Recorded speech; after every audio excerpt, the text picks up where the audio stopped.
जय माता दी दोस्तों, आप सभी का स्वागत है हमारे YouTube चैनल में। दोस्तों, आज की इस वीडियो में हम बात करने वाले हैं कुंभ राशि के लोगों के लिए गुरु बृहस्पति का अस्त होना किस तरह के प्रभाव देगा। गुरु बृहस्पति जो कि शनि के साथ मकर राशि में अब तक विराजमान थे, अब 17 जनवरी की शाम को अस्त होने वाले हैं। यहाँ शनि बैठे हुए हैं और शनि पहले ही अस्त हो चुके हैं और अब गुरु भी अस्त हो जाएंगे और ये 14 फरवरी तक अस्त रहेंगे। 14 फरवरी की रात्रि में ये उदय होंगे। देखिए, किसी भी ग्रह का जो अस्त होने का जो मतलब होता है, उसका मतलब होता है कि बुझ जाना या तेजहीन हो जाना, अपनी शक्ति खो देना। यानी जो उनका तेज है, जिस कारक जो उनके जो ग्रह का कारक है, उन सभी चीज़ों में गिरावट आ जाती है। इसीलिए जब कोई भी ग्रह अस्त होता है तो वो व्यक्ति के जीवन में कभी भी अपना पूर्ण प्रभाव नहीं दे पाता है, क्योंकि वो बुझ गया है, वो तेजहीन हो गया है। इसलिए किसी भी तरह के प्रभाव वो नहीं देगा। हर तरह के पूर्ण प्रभाव देने में वो असमर्थ हो जाएगा, क्योंकि उनकी शक्ति क्षीण हो गई है।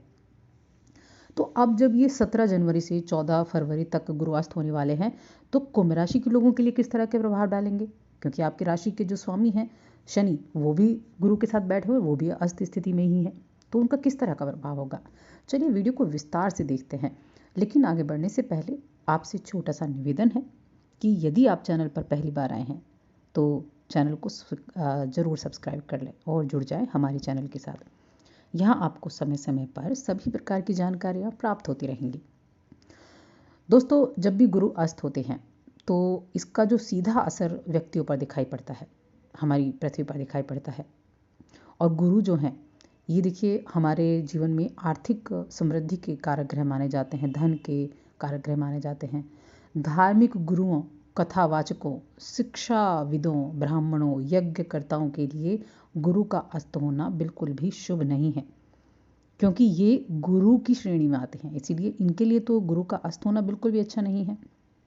और जिन लोगों की जन्म कुंडली में ये अशुभ भाव में है, आपको अशुभ प्रभाव दे रहे थे या अशुभ भाव में बैठे थे, तो उनके लिए तो ये समय बहुत बेहतरीन होगा, बहुत ही लाजवाब समय होगा।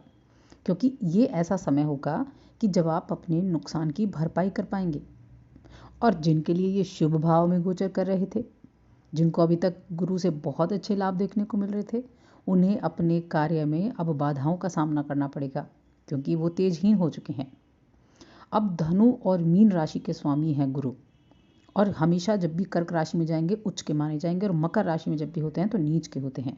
यानी मकर में राशि में गुरु नीच के थे और अब अस्त हो चुके हैं।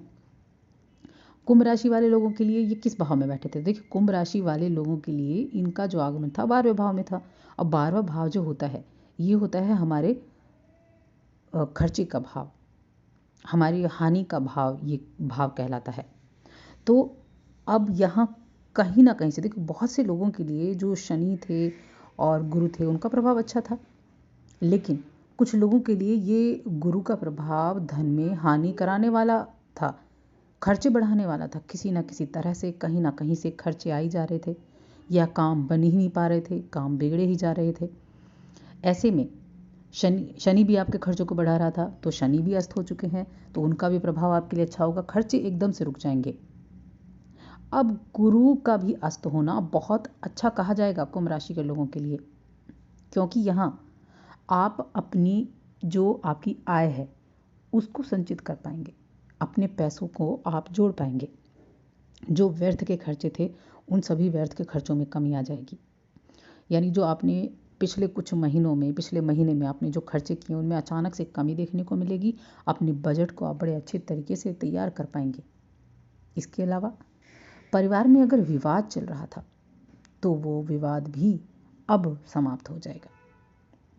अगर आपने किसी को धन दिया हुआ था, उधार पैसा गया हुआ था, तो अब वो धन भी वापस मिलने की संभावनाएं बढ़ जाएंगी। तो इस दौरान आपको प्रयास ज़रूर करना चाहिए, धन वापस लेने में प्रयास करना चाहिए। निश्चित रूप से पूरा ना सही, कुछ पार्ट तो मिलेगा उसका, तो दिया गया धन वापस आने के भी आप यहाँ अनुमान लगा सकते हैं। अब महिलाओं के लिए ये समय और भी बेहतर होगा, जो कुंभ राशि की महिलाएं हैं। इस दौरान आप अपने आप को सजाने संवारने का काम करेंगी। और देखिए, आप अगर विलासितापूर्ण वस्तुओं को खरीदना चाह रही थी तो आपके लिए ये अच्छा अवसर होगा। आपकी खुशी दोगुनी हो जाएगी, खुशियों का ठिकाना नहीं रहेगा। यदि व्यापारी लोगों की बात की जाए तो व्यापारी वर्ग के लिए भी ये गुरु का अस्त होना बहुत ही बेहतर तरीके से अच्छा होने वाला है, बहुत अच्छा रहेगा। और उन लोगों के लिए जिन लोगों के लिए गुरु जो है यहाँ नीच राशि में बैठकर विवाह संबंधी बाधाएं कर रहे थे, यानी कि आप विवाह योग्य हैं और विवाह आपका तय नहीं हो पा रहा था। विवाह के प्रस्ताव तो आते थे लेकिन पक्का नहीं हो पा रहा था, चाहे आप पुरुष हैं चाहे आप स्त्री हैं, लेकिन कोई ना कोई बाधाएं आई जा रही थी, या आपके बच्चे के विवाह में बाधाएं आ जा रही थी। तो अब वो बाधाएं समाप्त हो जाएंगी, वो दूर होने की संभावनाएं बहुत अधिक हैं, क्योंकि बृहस्पति पर अशुभ ग्रहों की दृष्टि होने से वो बुरा प्रभाव दे रहे थे और साथ में शनि भी बैठे हुए थे। अब कुछ लोगों के लिए तो शनि और गुरु की जो युति होती है वो बहुत अच्छी मानी जाती है, लेकिन कुंभ राशि के लोगों के लिए गुरु शनि कहीं ना कहीं अलग अलग अच्छे रिजल्ट देते हैं। 12वें भाव में बैठकर खर्चों को भी बढ़ाते हैं और विवाह संबंधी जो बाधाएं हैं उनमें कुछ लोगों के लिए बहुत हद तक बाधाएं जो है वो बढ़ जाती हैं अपनी कुंडली के अनुसार। लेकिन अब वो दूर होंगी, विवाह के प्रस्ताव भी आएंगे और विवाह पक्का भी हो सकता है, विवाह की डेट भी फाइनल हो सकती है। अब अस्त जब भी गुरु होता है, देखिए कोई भी ग्रह जब अस्त होता है तो उस समय वो पीड़ा भोगता है। तो जब वो पीड़ा भोगता है तो आपको उसके उपाय भी करने चाहिए और अपनी राशि के स्वामी शनि के उपाय भी आपको करने चाहिए, क्योंकि वो भी अस्त हैं और गुरु भी अस्त हो चुके हैं। तो उनकी शांति के लिए आपको उनके उपाय करें, उनके मंत्र का जप करें। एक तो वो पीड़ा मुक्त होंगे, दूसरा आपके लिए मजबूत स्थिति बनाएंगे।